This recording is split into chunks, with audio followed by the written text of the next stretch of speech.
Hi everyone, welcome back to my YouTube channel Smile Classes, and as you all know, I am your tutor Muskan.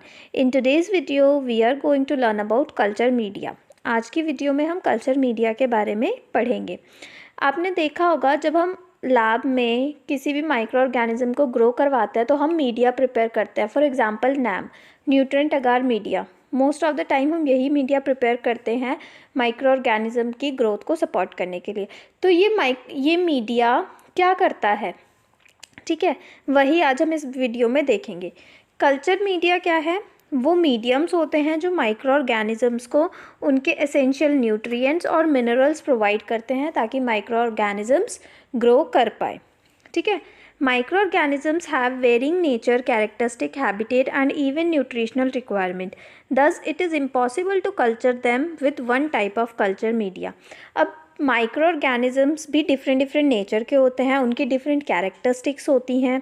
They prefer to grow in different habitats and even उनकी nutritional requirements भी different होती है।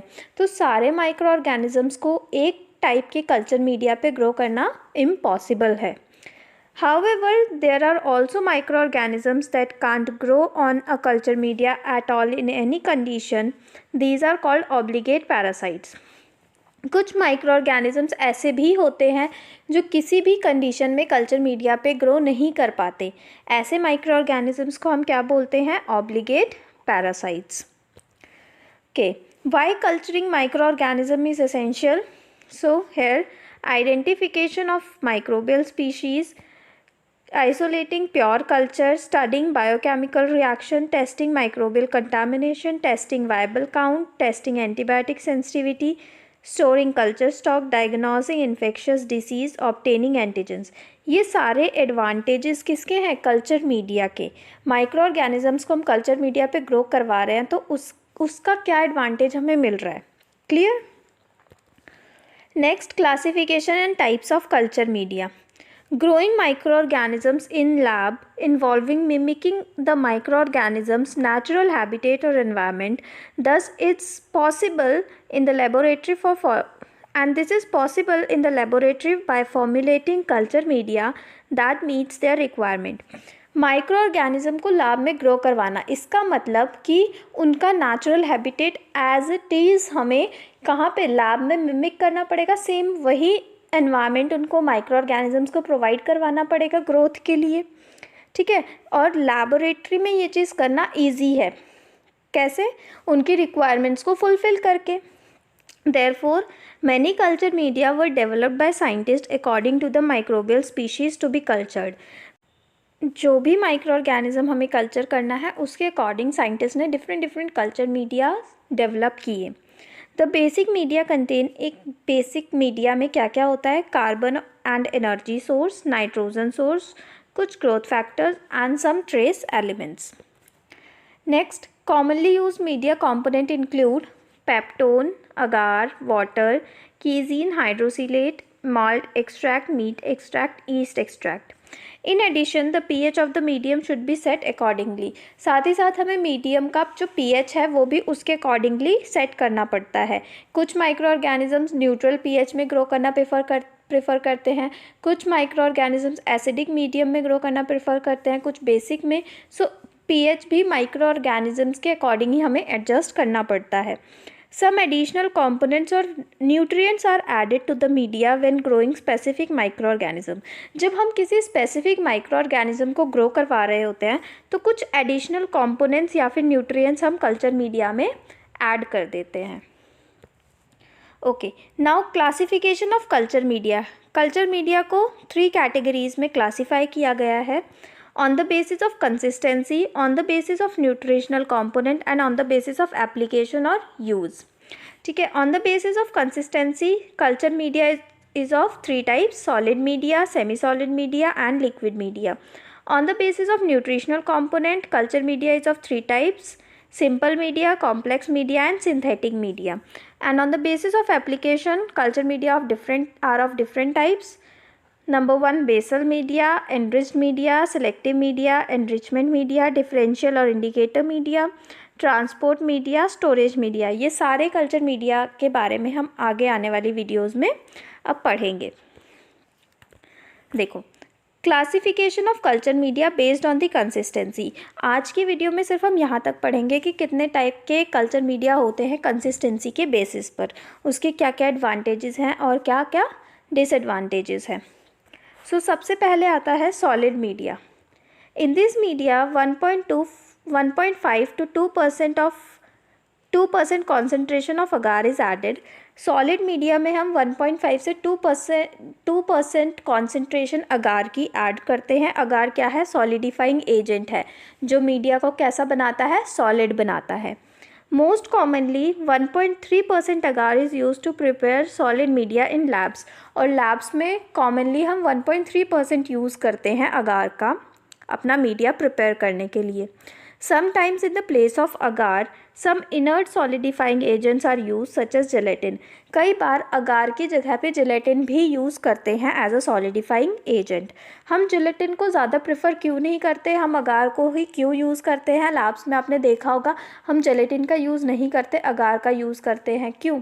क्योंकि gelatin high temperature पे deteriorate हो जाता है, ख़राब हो जाता है।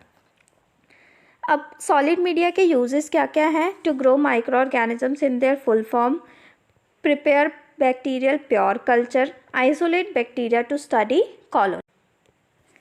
Let's see what are the advantages of solid media. Bacteria can be identify and studying the colony character. Bacteria को हम आइडेंटिफाई करके उसके कॉलोनी कैरेक्टर को स्टडी कर सकते हैं। Mixed bacteria can be separated. अगर एक ही कल्चर मीडिया में बहुत सारे बैक्टीरिया ग्रो हो गए हैं तो उसको हम क्या कर सकते हैं? सेपरेट कर सकते हैं। डिसएडवांटेजेस क्या है? Large volume of inoculums can not be accommodate on solid media. ज़्यादा अमाउंट में माइक्रो ऑर्गेनिज्म सॉलिड मीडिया पे ग्रो नहीं कर सकते।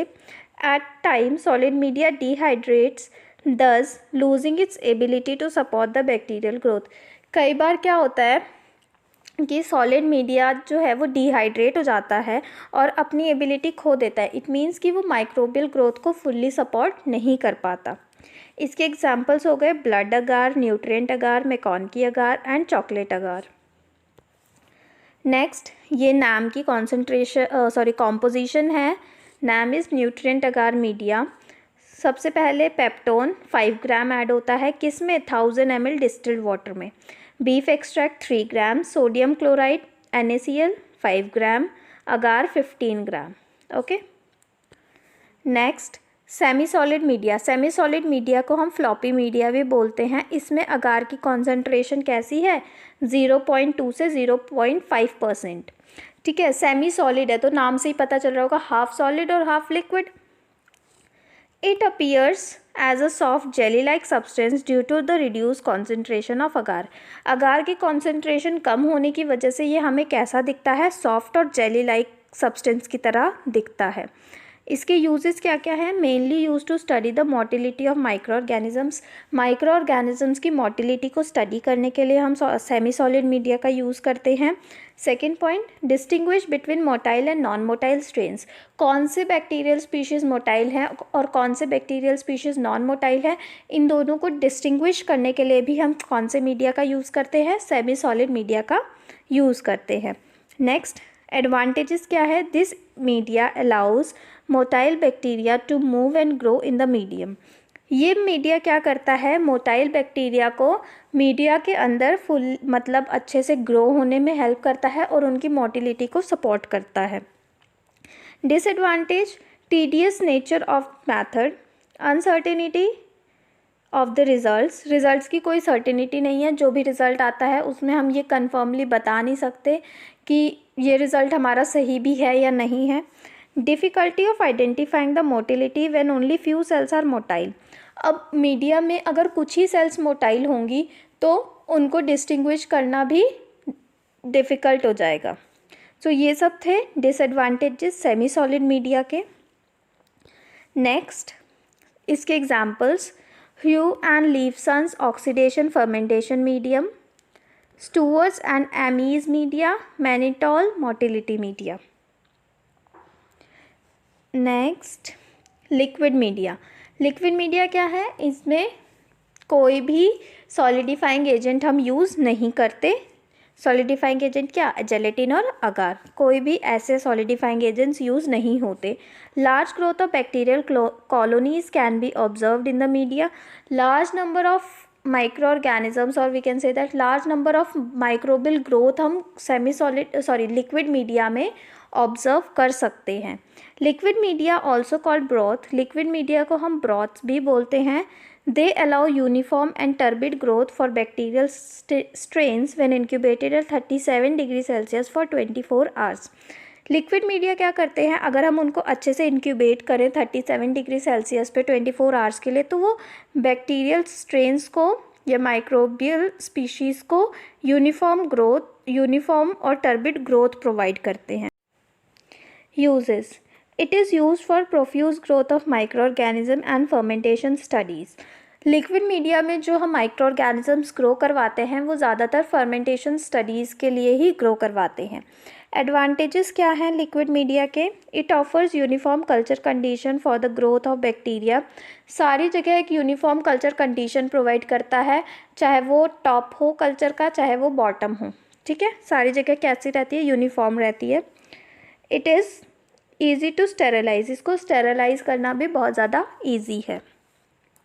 डिसएडवांटेजेस क्या है? Sometimes bacteria growing in liquid media में लैक सम कैरेक्टरिस्टिक्स, कई बार क्या होता है जो माइक्रो ऑर्गेनिजम्स ग्रो कर रहे होते हैं लिक्विड मीडिया में उनमें कुछ चीज़ों की कमी रह जाती है। Also, it may be challenging to isolate various types of bacteria, especially when they are from mixed population. अब इतने सारे माइक्रोब्स ग्रो हो जाते हैं कि उसमें से वेरियस टाइप ऑफ बैक्टीरिया को आइसोलेट करना मुश्किल हो जाता है। एग्जाम्पल्स हो गए इसके tryptic soy broth, phenol red carbohydrate broth, MRVP broth and nutrient broth. That's all for today. The rest of the two categories we will study in the upcoming videos. If you have any doubt then you can ask me in the comment section. Bye bye. See you in the next video.